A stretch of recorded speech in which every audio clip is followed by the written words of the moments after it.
Hello friend, ভাপা পিঠে সকলেই পছন্দ করে, কিন্তু অনেকেই তৈরি করতে পারেন না। তবে আজকে যে পদ্ধতিতে আমি ভাপা পিঠে তৈরি করব, কোনো চালের গুঁড়ো ছাড়াই আমি এখানে ভাপা পিঠে তৈরি করে দেখাবো খুব সহজে। এটা যে কেউ তৈরি করতে পারবেন। তার জন্য আমি একটা বাটিতে 1 বাটি সুজি নিয়ে নিয়েছি, গুঁড়ো দুধ নিয়েছি সামান্য,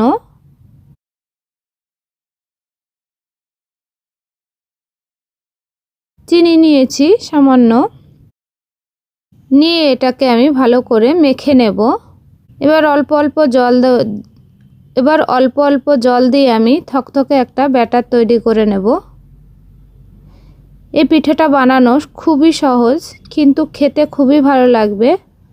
যারা চালের গুঁড়ো দিয়ে ভাপা পিঠে তৈরি করতে পারেন না, তারা একবার এইভাবে ভাপা পিঠে তৈরি করে দেখবেন। একটু লবণ দিয়ে দিলাম। অন্যদিকে আমি নারকেল কোড়া নিয়ে নিয়েছি, তার মধ্যে একটু চিনি দিয়ে দেব সামান্য, আর গুড় দিয়ে দেব। এই যে গুড়টা আমি আগে থেকে ভেঙে রেখেছি, গুড়টাকে দিয়ে দিলাম। এবার এটাকে আমি মিশিয়ে নেব খুব ভালো করে।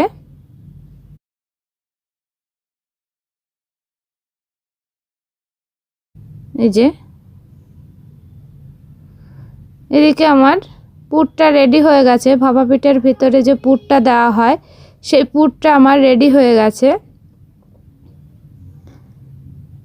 10 মিনিট পরে আমি ঢাকনাটা খুলে একটু নেড়ে নেব। ব্যাটারটার গাঢ়ত্ব দেখে আপনারা বুঝতে পাচ্ছেন কেমন হয়েছে। এই সময় আমি বেকিং পাউডার দিয়ে দেব। বেকিং পাউডার না থাকলে ইনো দিয়ে দিতে পারেন, তাতেও খুব ভালো হবে পিঠেটা। এই যে একটু ফুলে উঠেছে ব্যাটারটা, এই দেখুন কতটা পাতলা আমি করেছি।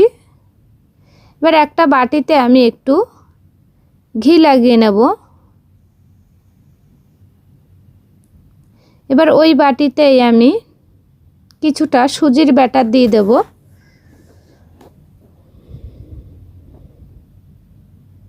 খুবই সহজ বানানো, যে কেউ বানাতে পারবে। এবার যে পুরটা আমি রেডি করে রেখেছিলাম, সেই পুরটাকে এর ভিতরে দিয়ে দেব। যে যেমন মিষ্টি খাবেন সেরকম অনুযায়ী গুড় দেবেন। এবার ওপরে আবারও আমি সুজি দিয়ে দেব।